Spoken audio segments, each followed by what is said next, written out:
Hey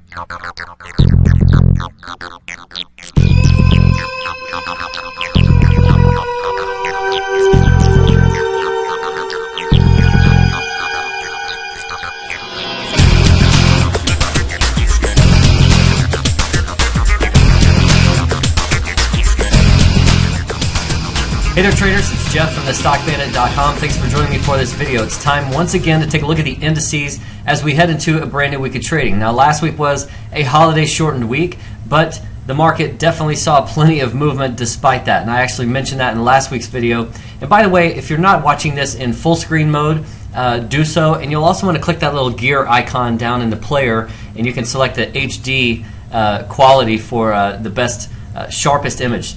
So last week we kind of continued this breakout attempt for the Nasdaq. We had kind of been flirting with this 3196 area. We got through there, a few times intraday the previous week, and then we finally started to lift off on Tuesday of last week. Saw a nice solid close at that 3213 area. The next day we started right there, and then we worked our way sharply lower, finished at the low. We saw some continuation into Thursday, and so this little sell-off here from Tuesday's high to Thursday's low was about a 95-point give back for the Nasdaq, and so that was certainly a shake-up, and it also came on the heaviest volume of the week. You can see these two distribution days of above average volume with declines in price. So we got not only a back-to-back little sell-off here, but also a pretty good swift decline along with that. We did see a little bit of a gap here from Wednesday's close to Thursday's open. That was about a 10-point gap, and on Friday when we rebounded back on very poor volume, I might also add, we filled the majority of that gap. It goes up here to 3164, so we've essentially filled the bulk of that gap. Now, one thing I do think is worth pointing out here is this little uptrend line right here that we just broke. That's been kind of marking the pace of this rally going back into early January. And we've tested that uptrend line a few times. So if I kind of just draw these arrows here to show where this uptrend line was tested, we see a number of tests. And then last week we broke it on Thursday, and then we snapped back on Friday, and currently we're testing that trend line from below. A lot of times we'll see these rising trend lines get broken. We see price bounce back up to kind of kiss that trend line, and then we tend to roll back over. Now, will that be the case this week for the Nasdaq? I have no idea. I'm not here to make a prediction. I don't really care where the market goes. As a trader, I've got to identify if-then scenarios. If this happens, then I take this action. I'm looking through charts every night. I'm sharing those with subscribers here. So if you're looking for some trade ideas, check out the free trial.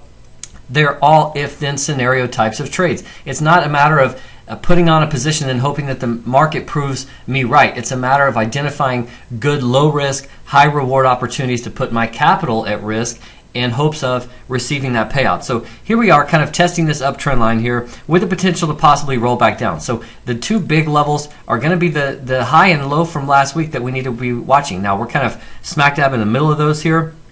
But 3213 is up above, and then we've got Thursday's low down here at 3118. And until we break through those, it could be kind of a noisy mess. We could see plenty of back and forth. But I think that the character of this high volume sell-off on Wednesday and Thursday with a swift move lower and then a partial retracement back up on Friday on very weak volume, I do not at all see that as highly bullish here in the short term. Now, the longer term trend is still up. We've still got higher lows in place, and we've got plenty of room to come back down, maybe even to fill this gap right here from January 2nd without even disturbing this kind of intermediate term uptrend. However, short term, it looks like the market may have gotten a little bit fatigued. And remember, the Nasdaq was the last one to break out through resistance and start making a 52-week high, while the others did so well in advance of it.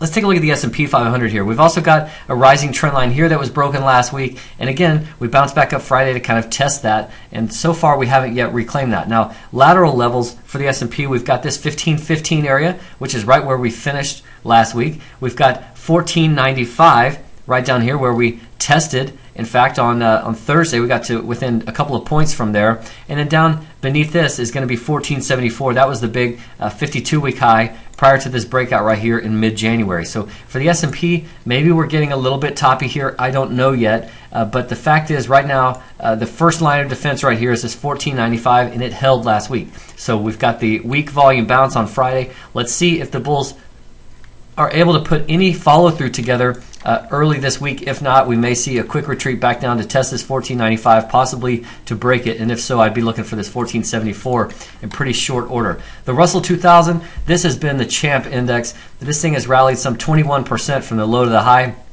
Last week we saw a couple of very swift declines. It broke this uptrend line, which again does not change the trend, but it does change the pace of the trend. It kind of did so in a little bit of a negative character here with this swift 2-day decline. We had seen a couple of 1-day declines that were about 1% each in recent weeks, but then we saw some follow through this week. Friday we saw a bounce back up to, again, test this uptrend line, and so we'll see if that's able to hold. We do have a gap down to Thursday's close at 905, and then of course we'll be watching Thursday's low, which is at 900. So that's kind of the downside levels to watch. And then, of course, up here we've got 932 as the high. So we're kind of caught right in between these two levels right here. We need to see some additional price action before we can really determine whether or not this initial breakdown is going to be something that starts to lead to a little bit of a deeper pullback or not.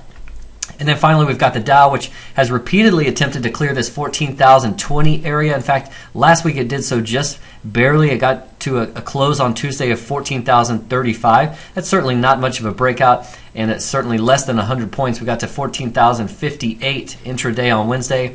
But then we've got support down here at 13,860. We tested that on Thursday. We got briefly through it, but then closed back above it. So this remains the big channel here. We need to see a good solid close outside the channel by more than just a few points to really determine whether or not the Dow is going to exit this choppy range that's been going on for a number of weeks. If we can clear that upper end, then of course we've got a push up toward the all-time high, which is near 14,200. It's actually 14,198. But all in all, the Dow has rallied, and it's still moving laterally here in this channel, and it's just been very choppy and noisy for the past several weeks. So we need to see some momentum, and it's most likely that this index is not going to lead the way. It most likely will follow how the S&P and then the NASDAQ behave as well. So thanks for joining me for this video. I will have more for you soon, but until then, trade like a bandit.